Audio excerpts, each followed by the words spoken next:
Sadhguru, what should be the role of a good parent in today's world? See, parenthood is a very funny thing. You're trying to do something that nobody has ever known how to do it well. Yes? Nobody has ever known what is the best way to parent their children. Even if you have 12 children, you're still learning. You may raise 11 properly, the 12th one can give you works, you know.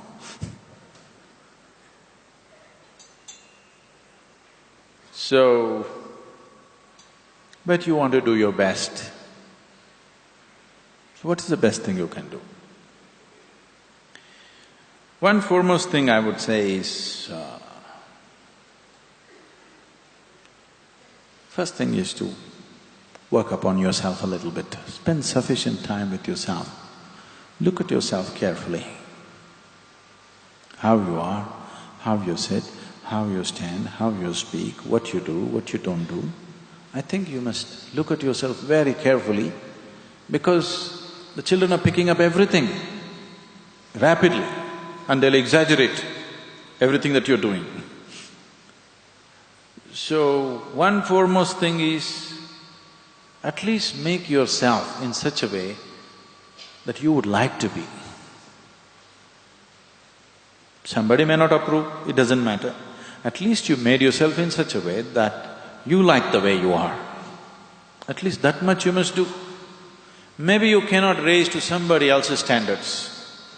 We don't know what kind of standards they set for you. But at least you must become the way you like it, the way you are. That is a must. But that will only create the necessary ambience. It still doesn't make you necessarily a good parent, but it creates the necessary ambience. But creating the necessary ambience is a large part of parenthood, large part. If you create the right kind of atmosphere of a certain sense of joy and love and care and discipline for yourself and your home atmosphere, generally they grow up. Of course, you want to provide opportunities for them. Each one of us can provide opportunities only to the extent it's available to us, isn't it? Yes? You cannot provide an opportunity for which you don't have access. You'll always do according to your limitations. I'm sure in that area you'll do your best, but the important thing is what kind of human beings or brats you raise. For that, what kind of human being are you is an extremely important part of raising children. So, if your wife became pregnant, it's time for transformation for you.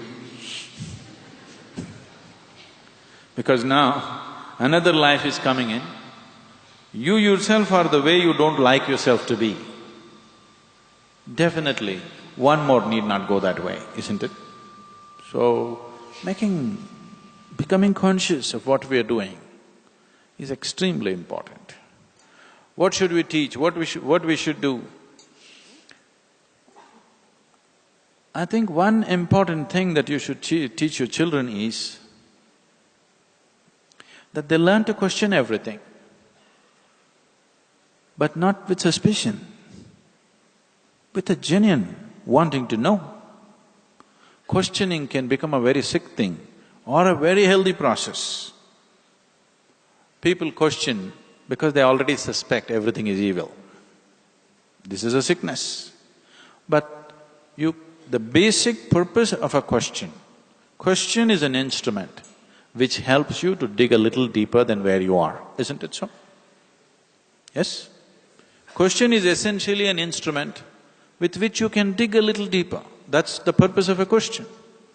If you just bring this into your child's mind, that a child can question anything, including you, the way you are, if you allow that, in a healthy way, not in a sick way, questioning things because you think something is wrong with everybody.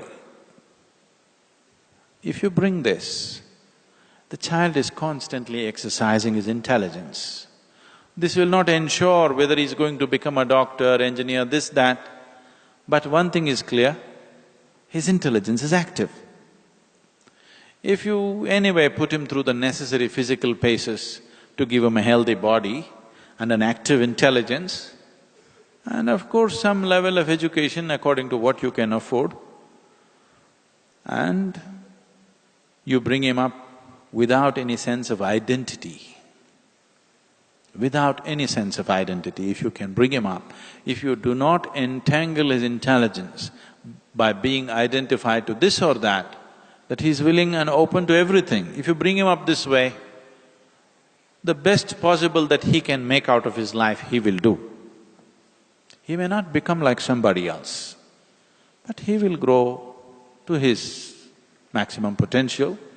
Of course, it depends on along the way who he meets, what happens, what situations he gets into, whether he comes into a spiritual space or he goes into a war zone, where he ends up, who knows? Those things you cannot control, isn't it? But if you create an atmosphere of love, meditativeness, openness, when you're not identified with anything, naturally there is no sense of prejudice. If you bring up a child free of prejudice, in a loving, very open atmosphere, generally they do well, but there is no guarantee. Because there are other influences in the society, you don't know into whose hands they'll fall tomorrow morning. Yes?